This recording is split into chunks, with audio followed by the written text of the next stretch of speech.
Good afternoon, YouTube. My name is Brandon. We've got a fabrication project to do, so stick around.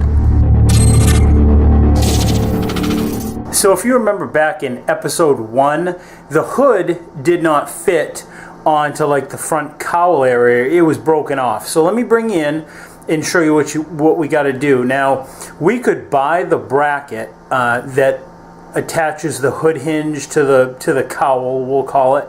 And that's like 17 bucks. But in true Lund DIY fashion, we're not going to do that. We're going to pour a bunch of time and money and materials into this, and we're going to see if we can get this bracket well beyond $17. So let me show you what we're doing. Alright, so here is the actual hood hinge, but it's missing pieces on it. There's a leg that comes out, up, and over that fits in a socket. Each side of those has that. Let me come over here to the cowl and show you. So it fits into here, then it comes, I think, in, then up. This is the part that's actually broken off and missing. Well, we're going to kind of build that. So this is a good TIG project. So the first thing I'm going to do is I've already unbolted this bracket, and I've prepped up a piece of metal. I'm going to TIG that onto there. Then I think we're going to come off that flat plate with maybe some flat bar that comes this way and something that goes into those little recesses on the cowl.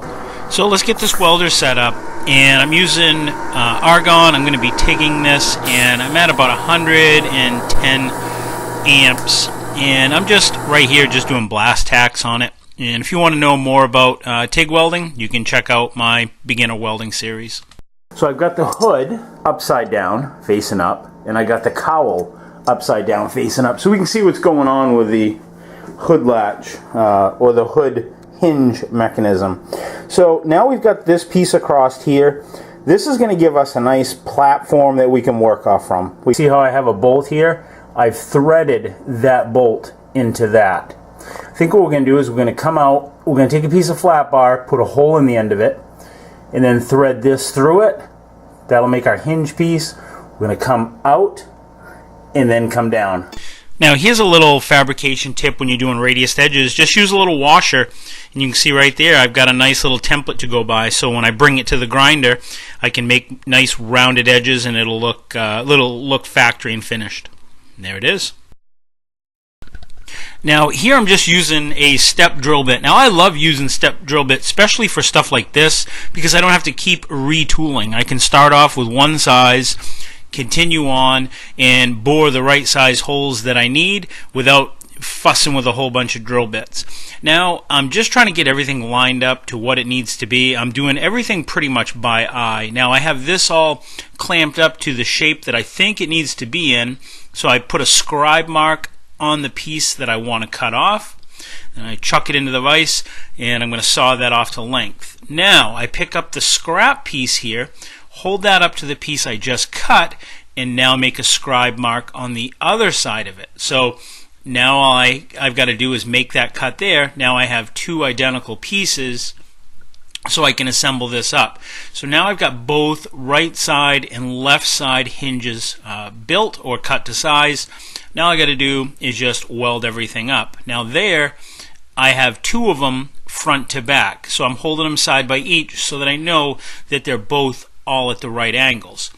Now I'm just lightly putting everything together here. I'm threading those into the lower cowl piece, and now that I know that those bracket pieces are where they need to be, I'm going to put a quick blast tack on them. I'm not using any filler wire, but that's getting really hot. I probably turned the amperage up to maybe 150, 160 amps.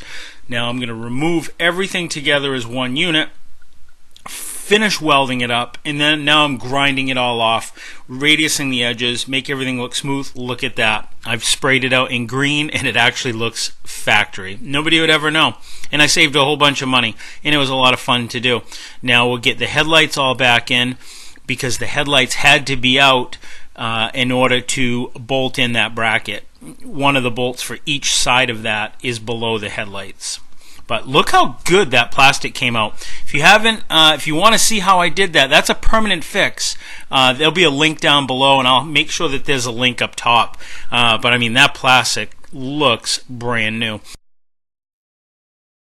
Before I show you the finished project, I want to show you what it looked like when we started. So here we are, guys. We got the hood all installed. And let's show you what the finished project looked like. And there it is, all hooked up. I didn't say in the video when I put it together, but those are actually stainless steel that go into the plastic.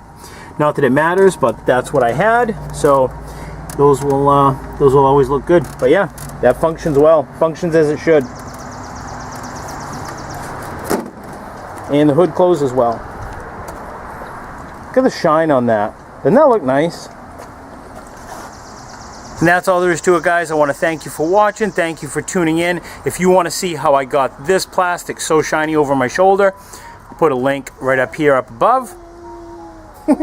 That's my grandbaby in the background, cooing. Be sure to tune in next week where we're going to be refinishing and refurbishing the mower deck.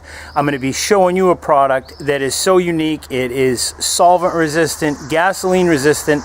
It's actually so good that you can paint over rust with it, and it's used in the back of municipal vehicles within the rust belt to keep the salt and sand mixture from rotting out the back bodies of the dump trucks. That ought to be an interesting episode. If you want to find out what I'm working on before it even makes it up to YouTube, you can check me out on Instagram and on Facebook. Thanks for watching. Have a good day, guys. See ya.